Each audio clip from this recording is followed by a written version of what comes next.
You all know that PT में हमारे क्या होते हैं 20 टाइप्स ऑफ क्वेश्चंस होते हैं, बट मेन मॉड्यूल पीटी में स्पीकिंग मॉड्यूल है। स्पीकिंग में हमारे 5 टाइप्स ऑफ क्वेश्चंस आते हैं, read aloud, repeat sentence, describe image, written lecture and answer short question. But इनकी भी अपनी अपनी वेटेज होती है।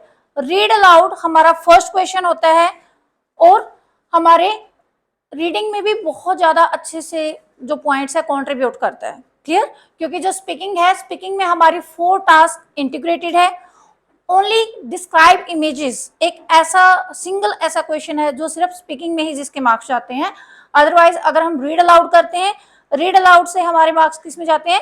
रीडिंग में जाते हैं। रिपीट सेंटेंस से लिसनिंग में जाते हैं। रिटन लेक्चर से अगेन लिसनिंग में जाते हैं। Answer short question again listening में जाते हैं। सो प्लीज जो हमें स्पीकिंग का पार्ट करना है, read aloud, repeat sentence, describe image, written lecture and answer short question, किन किन क्वेश्चंस को हमें ज्यादा करना है?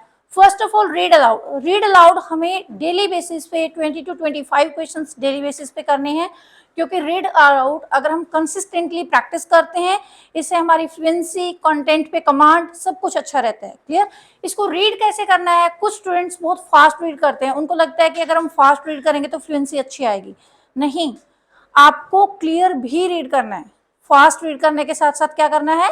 क्लियर भी रीड करना है। तो इट मींस हम कैसे रीड करेंगे रीड अलाउड को? मॉडरेट पेस पे, ना ज्यादा फास्ट ना ज्यादा स्लो।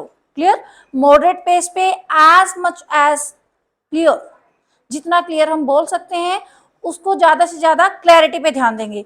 And be loud. जब हम रीड अलाउड करते हैं, अगर हम लाउड वॉइस में रीड अलाउड को करेंगे, उससे क्या होता है कि हमारा पूरा फोकस रहेगा रीड अलाउड का जो कंटेंट है उसके ऊपर। क्लियर? तो हम बहुत कम वर्ड्स ऐसे होंगे जिनको हम गलत रीड करेंगे, रीड अलाउड को हम बिल्कुल अच्छे से रीड कर पाएंगे। नेक्स्ट, रीड अलाउड में क्या है कि कुछ स्टूडेंट्स को लगता है कि वर्ड्स को ना हम स्किप कर सकते हैं। क्लियर? जो वर्ड्स मुश्किल आ रहे हैं उनको हम स्किप कर सकते हैं। नहीं, 40 सेकेंड्स का टाइम है हमारे पास, और जो पीटी एकेडमिक गाइड में जो लिखा हुआ है कि जो रीड अलाउड है आपका 50 to 60 वर्ड्स आपके वहां पे आते हैं। रीड अलाउड में आपको 40 सेकेंड्स का टाइम दिया जाता है कि आप पहले प्रिपेयर कर लीजिए। क्लियर? एक बार आप जस्ट पूरे रीड अलाउड को रीड कर लीजिए, फिर जहां पर भी आपको लगता है कि आपको कोई भी मुश्किल वर्ड वहां पे है, आप उसको बार बार रिपीट कर सकते हैं। आपको जो 40 सेकेंड्स का टाइम दिया है वो प्रिपरेशन के लिए है, आपकी फेमिलियरिटी बढ़ाने के लिए वर्ड्स की। तो हमें कोई भी वर्ड स्किप नहीं करना है। ऐसा नहीं है कि हमें 5-6 वर्ड्स रीड किए और हमारा रीड अलाउड हो गया। नहीं, ऐसे नहीं होगा, इससे आपके रीडिंग के मार्क्स भी खराब हो जाएंगे। क्लियर? तो हमें रीड अलाउड को जो 40 सेकेंड्स है, जिन स्टूडेंट्स के रीड अलाउड बहुत अच्छे हैं उनको भी उन 40 सेकेंड्स का अच्छे से यूटिलाइज करना है उनको, क्योंकि अगर हम बार बार उसको रीड करेंगे फेमिलियरिटी बढ़ जाएगी, और जिन चीजों से हम फेमिलियर होते हैं तो वहां पे हमारा कॉन्फिडेंस लेवल अच्छा होता है और हम रीड भी अच्छे से कर पाएंगे। क्लियर? नेक्स्ट है हमारा रिपीट सेंटेंस। रिपीट सेंटेंस भी हमारा बहुत अच्छा बैंड स्कोर कॉन्ट्रीब्यूट करता है लिसनिंग में एज वेल एज स्पीकिंग में। रिपीट सेंटेंस में हम डिफरेंट स्ट्रेटजीज यूज कर सकते हैं, क्योंकि रिपीट सेंटेंस में हमारे 10 वर्ड्स 10 सेंटेंसेस 10 to 12 सेंटेंसेस आते हैं, जिसमें से हमारे कुछ स्मॉल सेंटेंसेस होते हैं, कुछ मॉडरेट सेंटेंसेस होते हैं और कुछ लॉन्ग सेंटेंसेस होते हैं। कई बार स्टूडेंट्स के साथ क्या होता है कि जब जैसे ही आपका रीड अलाउड कंप्लीट होता है, रिपीट सेंटेंस स्टार्ट होता है, स्टार्टिंग में ही आपके पास लेंथी सेंटेंसेस आ जाते हैं और वहां पे स्टूडेंट घबरा जाते हैं फाइनल एग्जाम में, और उनको लगता है कि ये बहुत मुश्किल टास्क है। बट एग्जामिनर जब क्वेश्चन पेपर को सेट करता है तो उसमें हर बच्चे के अकॉर्डिंगली पेपर बनाया जाता है, जिसमें किसी को 6 बैंड लेने होते हैं तो स्मॉल सेंटेंसेस भी होते हैं, मॉडरेट सेंटेंसेस भी होते हैं। अगर हमें लेंथी सेंटेंसेस भी करने हैं, जैसे कुछ स्टूडेंट्स को 8 ईच की रिक्वायरमेंट होती है, तो उसके लिए लेंथी सेंटेंसेस भी डाले जाते हैं, क्योंकि स्किल्स को हर तरीके से इवेल्युएट किया जाता है। सो रिपीट सेंटेंसेस में हम इनिशियल्स वाली स्ट्रेटजी यूज कर सकते हैं। जैसे ही सेंटेंस हम सुनते हैं, साथ के साथ हम उसमें इनिशियल्स लिख सकते हैं। क्लियर? जैसे हम इनिशियल लिखेंगे तो आपको रिकॉल होने में हेल्प रहेगा। सेकेंड थिंग, आप फोकस्ड रहेंगे क्वेश्चन के ऊपर। क्लियर? रिपीट सेंटेंस में कुछ स्टूडेंट्स आईज को क्लोज करके सुनते हैं और उसके बाद देन वो बोलते हैं। ये स्ट्रेटजीज भी कुछ लोग अप्लाई करते हैं, तो हम कर सकते हैं। अगर कुछ स्टूडेंट्स का होता है लिखने से कंसंट्रेशन लेवल सही नहीं रहता है, तो वो स्टूडेंट जो आईज को क्लोज करने वाला स्ट्रेटजी है वो भी यूज कर सकते हैं। अदरवाइज जो बेस्ट स्ट्रेटजी है वो क्या है, इनिशियल लिखिए और उसके साथ आप रीड कर सकते हैं, क्योंकि हम बहुत सारे इनिशियल्स तो लिख सकते हैं और लास्ट वाला हमें वैसे भी रिपीट सेंटेंस में ध्यान रहता है, जो चंक होता है सेंटेंस का।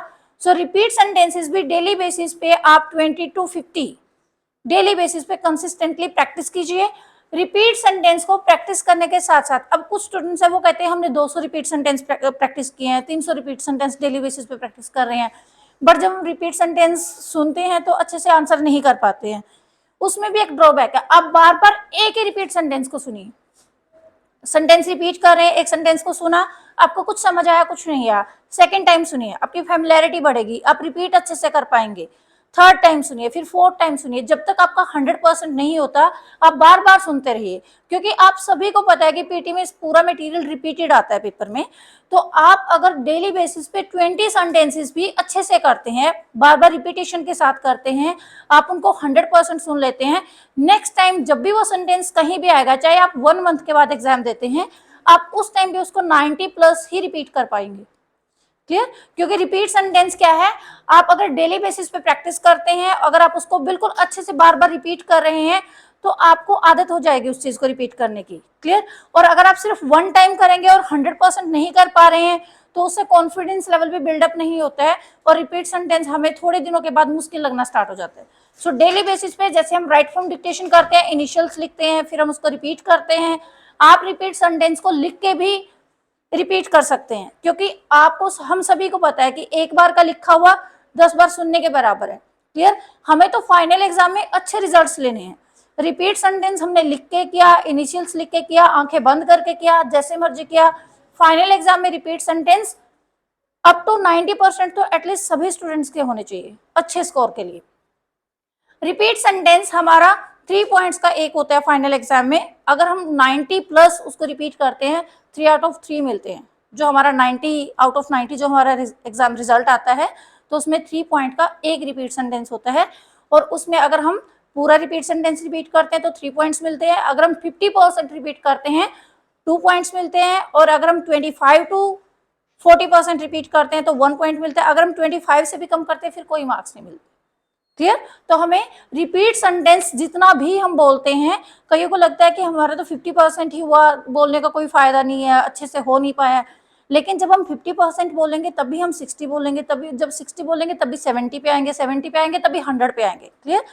Because we all know that practice makes a man perfect, क्योंकि जब तक हम रिपीटिशन में उसकी प्रैक्टिस नहीं करेंगे अच्छे से नहीं कर पाएंगे। नेक्स्ट क्वेश्चन है describe image and read a lecture.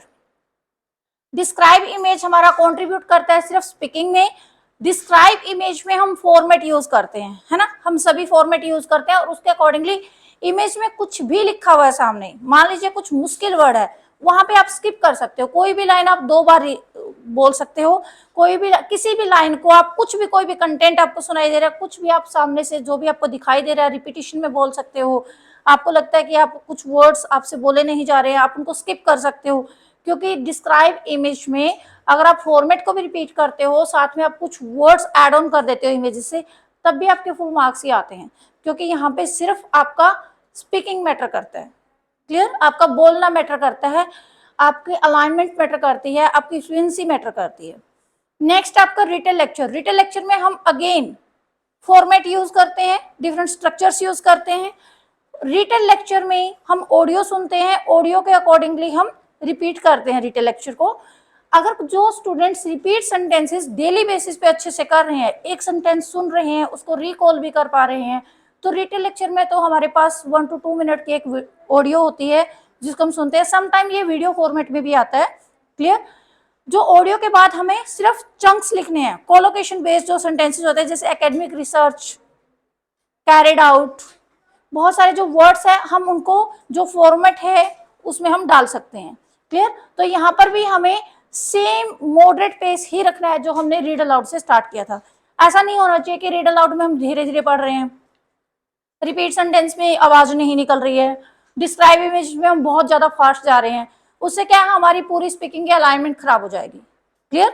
Read aloud हमें अच्छे से रीड अलाउड अच्छे से करने हैं, रिपीट सेंटेंस भी हमें बहुत अच्छे से करने। तो रीड अलाउड हमें मॉडरेट पेस पे रीड करना है, then repeat sentence again moderate pace पे रीड करना है। डिस्क्राइब इमेज रिटन लेक्चर सभी को पता है कि फॉर्मेट बेस्ड होता है, आपने स्ट्रक्चर ऑलरेडी याद किया हुआ होता है, क्रैम हो जाता है बार बार करने से, तो यहाँ पर भी हमें अपनी स्पीड को मॉडरेट पेस पे मेंटेन करना है। क्लियर? हमारी जो फ्लुएंसी है वो कम ज्यादा नहीं होनी चाहिए डिफरेंट सेंटेंसेस में, पूरी स्पीकिंग में सेम फ्लुएंसी से हमें करना है। नेक्स्ट है हमारा answer short question. Answer short question की कोई ज्यादा वेटेज नहीं है। जब भी आप एग्जाम फिल करते हैं बहुत सारी प्रेडिक्शन फाइल्स आती हैं, वहां से आपको 100 200 जितने भी आंसर शॉर्ट क्वेश्चंस होते हैं उनको रीड कर लीजिए। आउट ऑफ 5 आउट ऑफ 5 वहीं से आपके रिपीट हो जाते हैं। क्लियर? सो रीड अलाउड हमारा मोस्ट इंपॉर्टेंट क्वेश्चन है, as well as it is the first question of the PT. PT का हमारा फर्स्ट क्वेश्चन है और हमें पता है कि हम रीड अलाउड कर रहे हैं। अगर कोई भी कहीं पर गलती होती है साथ के साथ हमें पता चल जाता है कि यहाँ पे कुछ मिस्टेक हो गई है। क्लियर? तो हमें क्या करना है कि कोई भी गलती ना हो, हमें उसको डेली बेसिस पे अच्छे से प्रैक्टिस करना है। कॉन्फिडेंस होना चाहिए कि हाँ हम अच्छे से रीड कर सकते हैं। नेक्स्ट रिपीट सेंटेंस भी हमें डेली बेसिस पे प्रैक्टिस करना है, क्योंकि ये दोनों ही क्वेश्चंस हमारे बहुत ज्यादा कंट्रीब्यूट करते हैं रीडिंग और लिसनिंग में। स्पीकिंग में तो करते ही हैं, रीडिंग और लिसनिंग में भी करते हैं।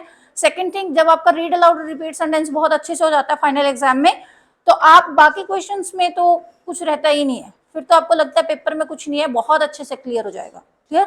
क्योंकि डिस्क्राइब इमेजेस में फॉर्मेट है, रिटन लेक्चर में अगेन फॉर्मेट है, आंसर शॉर्ट क्वेश्चन में कुछ नहीं है। क्लियर? जो पीटी के जो आपके 5 टाइप्स ऑफ क्वेश्चन है ये स्पीकिंग के, आपके आधे से ज्यादा पेपर को यहीं पे कवर अप कर देते हैं, क्योंकि आपका काफी अच्छा बैंड स्कोर जाता है रीडिंग में यहाँ से और लिसनिंग। क्लियर? Thank you.